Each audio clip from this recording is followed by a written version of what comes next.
Bonjour chers confrères et chères consoeurs.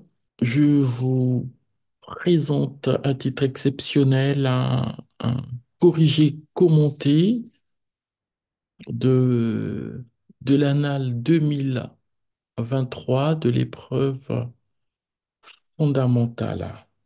La raison principale, c'est que les annales officielles, du moins le livre, connaît un retard de publication selon notre éditeur. Donc, on se permet de faire un commentaire oral de ces annales. Évidemment, la version complète se trouve sur notre site et réservée à ceux qui suivent la formation. Néanmoins, on fera un commentaire assez complet sur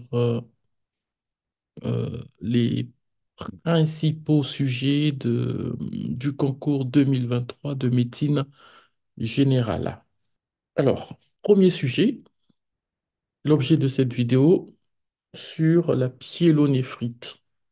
Ça paraissait très simple, hein, c'est très simple, mais c'est un type de sujet. Quand on vous donne un sujet avec présentation d'emblée du diagnostic, ils sont plus exigeants en fait. Ils vont mettre des MZ et des PMZ. Donc, sujet numéro un, patient de 30 ans, sans antécédent notable, hyperthermie et douleur du flanc gauche. On vous donne le diagnostic, pyélonéphrite aiguë. Suivent une série de questions. On va vous donner les questions. Alors, trois questions. Questions du reste bourrées de pièges. On va le découvrir. Donc, il ne faut pas croire que puisqu'il s'agit d'une pyélonéphrite, c'est forcément simple. Après, quelqu'un peut avoir bien répondu sans comprendre la philosophie profonde de ces questions, mais ces questions euh, renferment des recos qu'il faut connaître, où il faut un peu réfléchir pour ne pas se faire avoir. Mais comme vous le savez, le jour du concours, vous avez très peu de temps, il faut aller vite. Le secret, on le répète toujours auprès des candidats, c'est l'entraînement. Pyélonéphrite aiguë. Ce qu'il faut savoir pour cette question, c'est qu'il y a un classement, il y a une classification nosologique. En fait, le jury sait, et le secret est donné par la question 2 s'il n'y a pas de critère d'hospitalisation. Dans la pyélonéphrite, il y a deux entités. La pyélonéphrite de l'adulte. Il y a la pyélonéphrite simple. Regardez la question 3. Principes généraux de la prise en charge d'une pyélonéphrite simple. C'est la première entité. La deuxième entité, c'est la pyélonéphrite aiguë à risque de complications. Généralement, c'est la pyélonéphrite du sujet âgé. C'est pas le même tableau, on n'a pas souvent les mêmes signes et c'est pas la même prise en charge en termes d'exploration et de thérapeutique. Donc c'est franchement le secret de ce sujet s'y trouve. Différencier pyélonéphrite aiguë simple et pyélonéphrite aiguë à risque de complications. Donc on demandait au candidat quels signes et symptômes recherchez-vous? Première question qui paraît très simple, mais pourquoi on te pose cette question? C'est pour que toi, tu fasses la différence entre une pyélonéphrite aiguë simple, regarde la question 3, et la pyélonéphrite aiguë à risque de complications. Ils ne sont pas bêtes, en fait. Donc, il y a des choses à rechercher à l'interrogatoire, à l'examen, bien qu'il est précisé ici que la personne n'a pas d'antécédent notable, oui. Et du reste, je ne sais pas si la partie Recueil des antécédents a été noté, probablement, mais tu ne peux pas directement te lancer à la recherche des signes fonctionnels sans pour autant faire le point sur les antécédents de cette personne. Est-ce qu'elle a une grossesse? Important. Est-ce qu'elle a un antécédent de lithiase urinaire? Important. Est-ce qu'elle a une insuffisance rénale chronique? Important. Est-ce qu'elle a une pathologie urologique, telle qu'une polykystose rénale, une lithiase? C'est extrêmement important. Ça change la classification, en fait. Si elle a un de ses antécédents, il s'agirait d'une pyélonéphrite aiguë à risque de complications. Donc là, on hospitalise. C'est quand même important sur le plan intellectuel d'avoir cette philosophie de réflexion. Et on demanderait à cette jeune et brave dame, si elle est enceinte, on en a parlé, mais surtout, si elle a consommé des fluoroquinolones au cours des 6 derniers mois. C'est extrêmement important en bilan thérapeutique. Donc voilà, premier volet de question, interrogatoire. La première question paraît un peu ambiguë. Quels signes et symptômes recherchez-vous? Mais à part les signes et symptômes qu'on recherche, il y a ce volet d'interrogatoire qui recense les antécédents, même si on nous dit qu'elle n'a pas d'antécédents notables. Donc voilà, il fallait quand même y penser, penser quand même à, aux signes d'interrogatoire, à donc faire le recueil des antécédents chez cette personne-là. Antécédents de cystite, de pyélonéphrite, et on a parlé de la prise d'antibiotiques, particulièrement des fluoroquinolones, rechercher une maladie urologique. Alors, j'ai vu de copies des candidats, interrogatoire, nombre de rapports sexuels, c'est pas essentiel là, ici. Hein. Antécédent d'IST, c'est pas vraiment essentiel. Antécédent de cystite, c'est suffisant. Donc, c'est extrêmement important. Surtout le terrain, est-ce qu'il y a une grossesse? Surtout le terrain, grossesse, consommation d'antibiotiques, c'est extrêmement important. Et alors viennent les signes et les symptômes. On le dit souvent en formation, on le répète, savoir faire la différence entre un signe et un symptôme. C'est quoi un signe? C'est quoi un symptôme? Ceux qui sont en formation, on leur répète de bien faire cette différence parce que c'est assez perturbant quand vous ne connaissez pas. Et en gériatrie, je crois, en 2016 ou 15, ils avaient posé la même question en cardiologie pour ce qui est de l'insuffisance cardiaque. Donc, chez cette personne, on te dit qu'elle a fait une douleur fébrile là, au niveau du flanc gauche. Donc, c'est connu. Après, si on lit le cours sur la pyélonéphrite, on ne va pas insister sur ça. On sait qu'il faut rechercher des signes fonctionnels euh, urinaires, colacurie, dysurie. C'est important. La fièvre nous est déjà euh, donnée. On peut rechercher des signes associés, nausées, vomissements. La douleur nous est donnée. Il faut peut-être la caractériser. Mais voilà, il n'y a pas grand chose à réclamer en plus que la douleur nous est donnée, l'hyperthermie est donnée. Il n'y a pas dans la pyélonéphrite autre chose à faire. Donc, au niveau de l'examen clinique, chose importante, des petits pièges, on a, on vous a dit que la patiente est douloureuse. OK?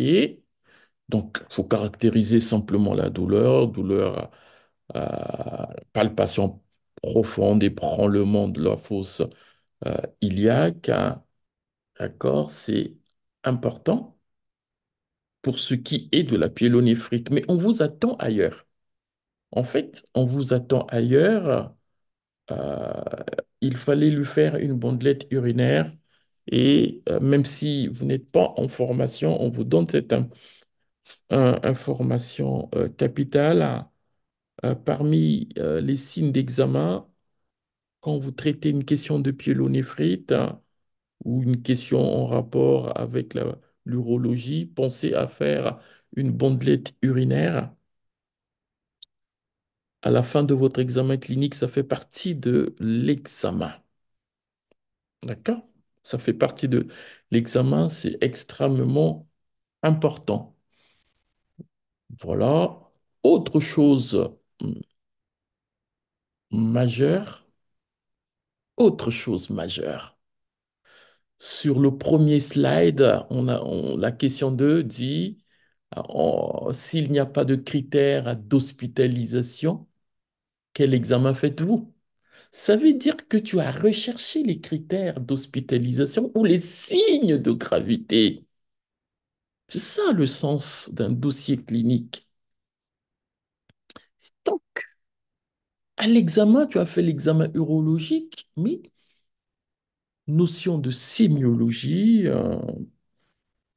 deuxième cycle d'études médicales, tu sais, quand tu examines quelqu'un, tu dois prendre toujours les constantes. Donc, il y a des gens qui ont raté bêtement des points parce que on est pressé, on n'est pas structuré et on passe à côté. Voilà. Comment savoir si une pathologie est grave? Si tu n'as pas la tension artérielle, tu n'as pas la fréquence cardiaque, tu n'as pas la saturation. Ça paraît bête. Si tu n'as pas la fréquence respiratoire, les critères de sepsis, le QSOFA. Donc, c'est extrêmement important. La ligne constante, tu prends ou tu rates tes points. Autre chose que tu dois impérativement chercher, c'est les signes de gravité, c'est le choc. C'est le choc. Où tu cites les critères QSOFA du sepsis clinique, trouble de la conscience, hypotension, euh, trouble de la conscience, hypotension, augmentation de la fréquence respiratoire, mais surtout, tu dois, à l'examen, rechercher les signes de choc. C'est extrêmement important. Marbrure, extrémité froide, hypotension, c'est extrêmement important. Parce que la question 2, on te dit s'il n'y a pas de critères d'hospitalisation, donc tu les as éliminés. Tu as éliminé un choc, un sepsis sévère. Tu les as éliminés. Donc faites attention dans les dossiers où on vous donne le diagnostic, hein, ils aiment à mettre des PMZ et des MZ. Parce que on est plus exigeant, on t'a dit que cette dame fait une pyélonéphrite. Donc, si tu ne connais pas une pyélonéphrite, la pyélonéphrite, qui puisée ici est simple, comment te recruter à l'hôpital? Donc, on est sévère en fait. On est sévère. Une personne qui fait une pyélonéphrite, tu oublies de faire une bandelette urinaire. Tu le sais peut-être, tu es à l'hôpital, tu es un poste stagiaire associé, tu es praticien attaché, FFI, tu le sais. Tu le sais qu'à l'hôpital, on fait une bandelette urinaire, mais sur ta copie, si tu oublies ta bandelette urinaire, c'est pénalisant. D'accord? C'est extrêmement pénalisant. Donc, il fallait quand même ouvrir un petit chapitre interrogatoire si on a un bon raisonnement au moins pour exclure la grossesse et rechercher les antécédents en faveur d'une PNA à risque de complications, on l'a dit. Donc, franchement, réfléchissez bien quand vous avez un dossier à l'examen et ne vous précipitez pas sur le dossier sans l'avoir compris. Deuxième question, s'il n'y a pas de critères d'hospitalisation, quel examen prescrivez-vous? Ah, c'est la question piège. Alors, j'ai vu des copies vraiment officielles, hein, des candidats qui nous ont adressé leurs copies. Il y a de tout. En fait, les gens ont lu, ont très bien, trop bien même, étudié la pyélonéphrite. Ils mettent tout ce qu'ils savent sur la pyélonéphrite. Mais non, ici, faut séparer, il faut trier. Tu as très bien étudié la question, mais il te manque la capacité de faire la part des choses. Il faut faire la part des choses. Dans la pyélonéphrite aiguë simple, quels sont les examens recommandés, recommandations? Tu vois, tu sors la recommandation. Qu'est-ce que je dois faire et qu'est-ce que je ne dois pas faire? Qu'est-ce qui n'est pas recommandé? Alors ici, j'introduis une notion simple, c'est la dépense de santé. En France, on ne prescrit pas un examen par pur plaisir. On prescrit un examen pour rechercher quelque chose.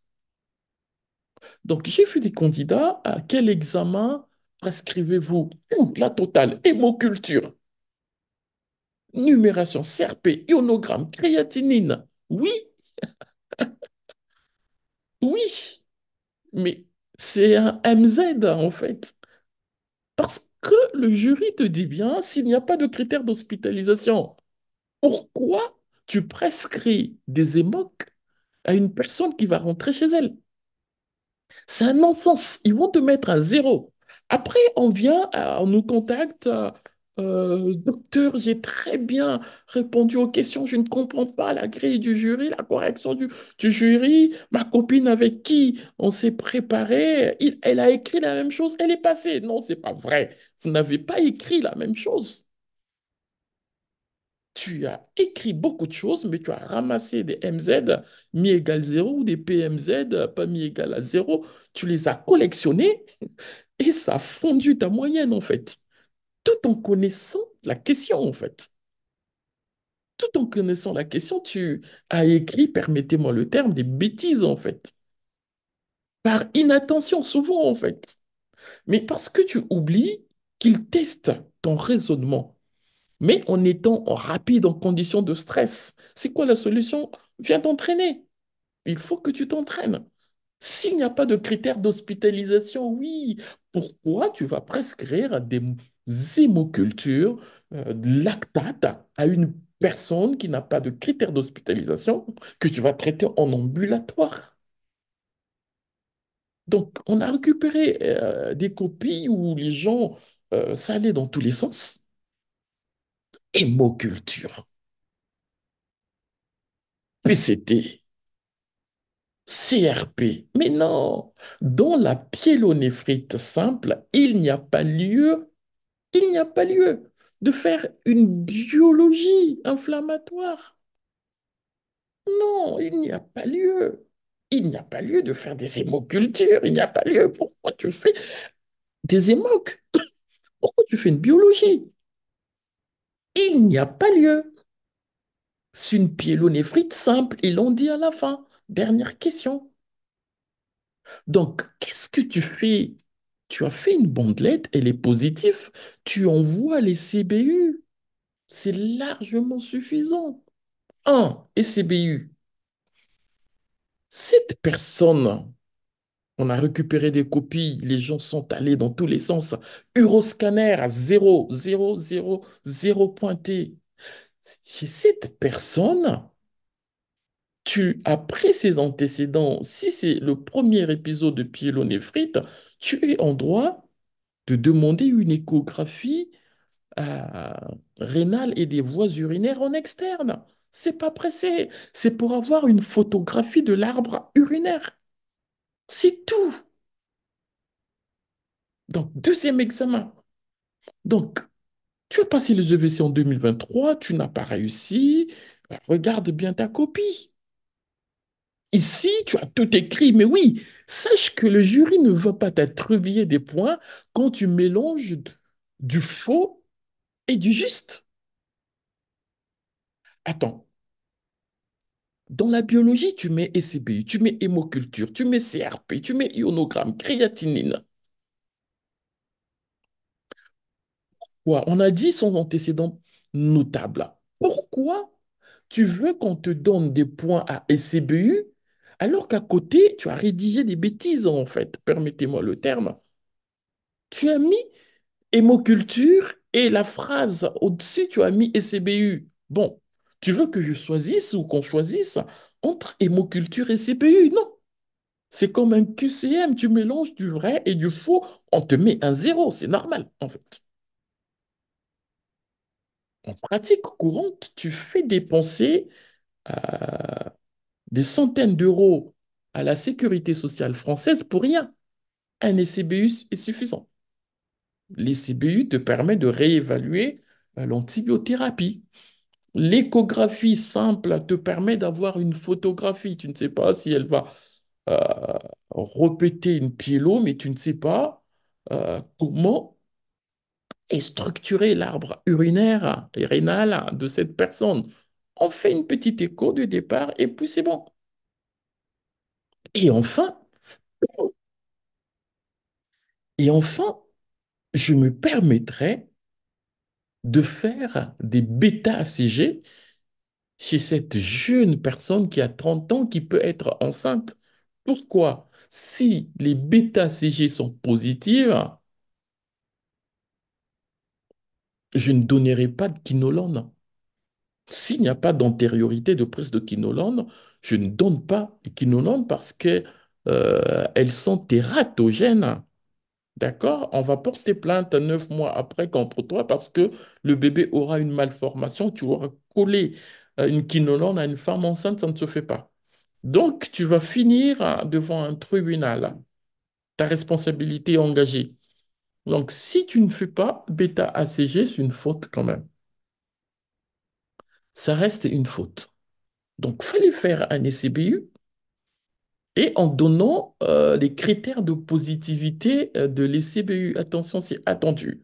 Je ne vais pas le répéter ici. Vous connaissez les critères de positivité d'un SCBU. Si vous ne connaissez pas, c'est à connaître. La principale bactérie à rechercher, c'est Escherichia coli. D'accord? Échographie des voies rénales et urinaires, simplement. Simplement pour bien regarder, surtout si elle a une malformation, il y a une lithiase non algique, hein. Voilà. Simplement pour avoir une idée de l'arbre urinaire. Et tu fais des bêta ACG en termes de bilan pré-thérapeutique. Donc, tu comprends bien que on peut se prendre un zéro à cette question alors qu'on connaît la réponse, hein. Parce qu'on a lu dans la pyélonéphrite, tu as lu le cours d'internat, dans la pyélonéphrite, je demande euh, tel examen. Tu cites tout, tu mélanges, mais oui. Et si on est dans la pyélo simple, on te l'a dit, même dans l'énoncé, on est dans la pyélo simple, il n'y a pas lieu que tu fasses des hémocultures, une biologie inflammatoire, il n'y a pas lieu. Il n'y a pas lieu. Recommandation. Voilà ce qu'on peut dire hein, sur cette deuxième question. Troisième question. Troisième question, bon, quelques remarques, mais c'est ce qu'on on a dit ici, hein. Il n'y a pas lieu, hein. Il n'y a pas lieu, il n'est pas systématique dans la pyélonéphrite simple, tu n'as rien. Le jury t'a bien dit. Il n'y a pas de critère d'hospitalisation, tu la laisses tranquille. Donc ici, probablement, ils ont mis dans leur grille un MZ, un mi égal à zéro. On ne corrige pas, on met un zéro. Il n'y a pas lieu, en tout cas, de prescrire l'uroscanner. On a vu dans, cet examen dans plusieurs copies. Non, il n'y a pas lieu. Il n'y a absolument pas lieu de le faire. Après, dernière question, quels sont les principes généraux de la prise en charge d'une pyélonéphrite aiguë simple? Quels sont les principes généraux? Comment on répond à une question du style principes généraux? Principes généraux, qu'est-ce que tu fais? Oh, ici, on a tout vu. On a tout vu. Déjà, la question 2, on te dit qu'il n'y a pas d'hospitalisation. Et les confrères, les consoeurs, ils ont écrit hospitalisation. Mais en fait, tu vas à l'encontre ou à la rencontre des problèmes, en fait. Tu cherches les problèmes. On te dit qu'il n'y a pas lieu d'hospitaliser. Il n'y a pas de critère d'hospitalisation. Mais toi, dans ta réponse, tu marques quand même hospitalisation. Bon, on a vu beaucoup de choses. Hospitalisation. Après, premier principe, hydratation abondante. Mais non, mais non, mais non.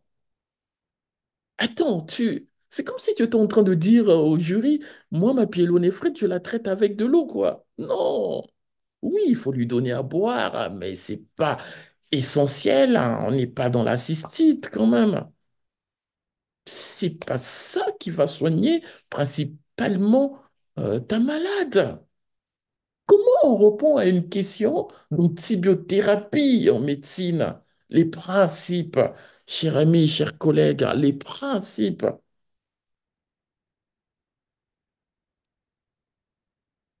ils ont soif. Si tu ne leur dis pas prise en charge ambulatoire, tu es, tu n'es pas bon. C'est ça en fait, c'est ça les principes. On te dit qu'on ne va pas l'hospitaliser, toi tu dis hospitalisation. Et les gens vont plus loin. Ils disent hospitalisation, ils écrivent après voie veineuse périphérique.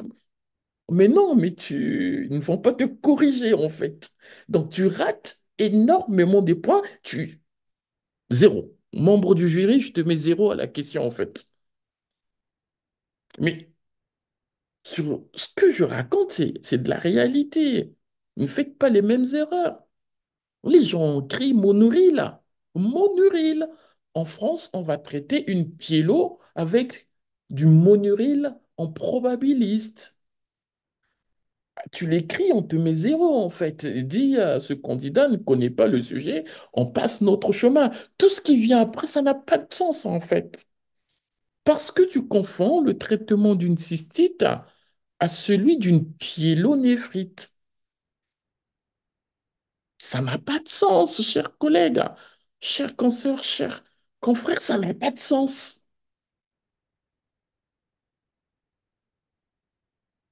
Premier principe, cette patiente relève d'une prise en charge ambulatoire. Prise à charge ambulatoire. Si tu écris hospitalisation, zéro, un gros zéro pointé, pourquoi? Parce que tu fais dépenser inutilement de l'argent à la sécurité sociale française. Une journée d'hospitalisation en médecine coûte entre 400 et 600 euros. Alors que, une dizaine d'euros suffirait pour soigner cette personne-là. D'accord? Hospitalisation, tu vas la garder 7 jours, 1200 euros. Contre quelques dizaines d'euros, tu prescris une quinolone hein, si elle n'en a pas consommé. C'est tout, la boîte de quinolone. En moins de 10 euros, tu règles son problème associé à du Doliprane. Tu règles son problème. Donc, ils vont te mettre zéro pour cela. Parce que tu n'as aucune notion de santé publique, de dépenses de santé. Donc, il ne faut pas hospitaliser cette personne-là.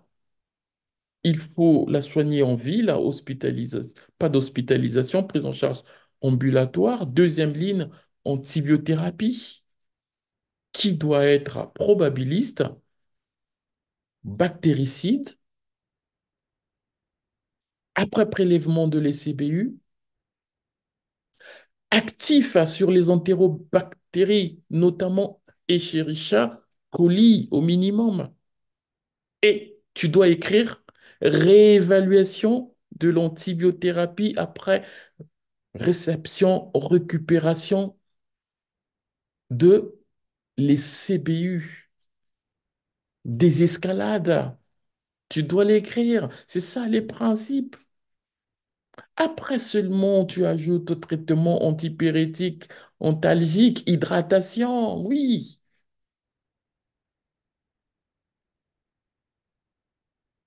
Je vais vous dire, cher ami, le secret, c'est l'entraînement. Il faut vous entraîner parce que vous devez développer des réflexes. Des réflexes. Réflexes, réflexes, réflexes, réflexes. Parce que tu n'as pas un seul cas clinique, tu en as à 4 ou 6, hein. Je crois qu'il y en avait 4. Il y en avait 4. 4 ou 6, je ne sais plus. De façon à faire au plus 20 minutes par dossier. C'est ça, le temps est compté. Donc, le premier principe, c'est que c'est un traitement ambulatoire et axé, centré sur l'antibiothérapie. Centré sur une antibiothérapie et l'antibiothérapie, bien sûr, principe, tu le fais toujours après le CBU, doit être actif sur les entérocoques, sur une monothérapie probabiliste bactéricide, secondairement adapté à l'antibiogramme. Phrase clé. Tu suis une personne en vie là. Cette personne, dans les 72 heures, tu dois la revoir ou elle doit revoir son médecin traitant pour réévaluer le tableau. C'est pour éviter des, ré- des hospitalisations sur échec euh, du traitement. Si tu mets un médicament 2 jours après et tu récupères les CBU 3 jours après et tu te rends compte que ce germe n'est pas sensible, tu réadaptes l'antibiothérapie ou tu diagnostiques précocement une complication, résistance au traitement ou survenue des signes de gravité secondaire ou des signes qui rendent impossible la prise d'un traitement féroce, vomissement incoercible, tu hospitalises. Au départ, tu as vérifié qu'il n'y a pas de précarité sociale, il n'y a pas de critères d'hospitalisation. Ça, le jury nous l'a dit. Donc, surtout, une fois qu'on a dit, on choisit l'antibiothérapie. Recommandation. En probabiliste pour les urines, tu n'as que 2 familles dans la pyélonéphrite. Ou tu utilises une quinolone, à condition que la personne ne soit pas enceinte, qu'il n'y ait pas d'utilisation récente de cette famille-là dans les 6 derniers mois. Ou tu utilises une céphalosporine de 3e génération. IM, fais attention. Fais attention, il faut quand même poser la question si la personne, si le sens de l'interrogatoire ne prend pas des anticoagulants. Si la personne prend des anticoagulants, fais attention. Tu ne vas pas mettre une IM. Et comme au domicile, on ne va pas mettre de l'IV, il faut discuter l'intérêt d'une courte hospitalisation ou, bon, dans ce cas, on ne le ferait pas, une HAD, bon, ce n'est pas vraiment l'indication. Mais fais attention que tu n'aies pas des troubles de l'hémostase pour ne pas provoquer un hématome du psoas en injectant cette personne-là parce qu'elle risque de saigner. Donc, voici les grands principes. Bon, après, traitement antalgique, antipyrétique, c'est classique. Paracétamol, Péros, ça fera bien l'affaire. Réhydratation. C'est curieux, dans plusieurs copies en 2023, les gens avaient commencé par hydratation abondante, hydratation abondante. Non, c'est pas un point central. Faut qu'elle boive, ok, elle boit la quantité habituelle, hein. C'est pas une cystite récidivante, une cystite aiguë. N'oublie pas la surveillance. Douleur, signes fonctionnels, fièvre, c'est principalement cela. Ça fait partie des principes. La réévaluation impérative à 48-72 heures avec antibiogramme. Donc voilà, résumé, c'est pas résumé, hein, ce qu'il fallait écrire concernant ce premier dossier des épreuves fondamentales de médecine de la session 2023. Vous voyez, parfois, il ne faut pas se compliquer la tâche. Il faut écrire simplement, proprement. mais écrire des choses sensées. N'énervez pas le jury parce que ce n'est pas une copie qu'on corrige, on corrige un candidat. C'est toi qu'on corrige. La personne qui corrige ta copie de fondamentale va corriger ta copie de pratique et il va juger. Montre-moi ta copie, je te dirai quel médecin tu es. Et s'il te rend compte que tu racontes, tu multiplies les bêtises, on t'élimine, c'est tout. Pourquoi? Parce que tu es une menace. Ils ne veulent pas des serial killers à l'hôpital, hein. Vous savez, tout médecin a des cadavres au cimetière. Tout le monde envoie des cadavres. Mais le bon médecin, c'est celui qui envoie le moins de cadavres au cimetière. Donc, il peaufine le recrutement pour qu'il n'y ait pas de scandale. Il ne faut pas qu'on te recrute et que tu poses des problèmes à ton futur service, hein, d'où une correction jugée par certains sévère. Donc, bon courage. Je pense que de l'autre côté, sur le site, hein, tu auras l'essentiel pour une préparation optimale du concours. Voilà.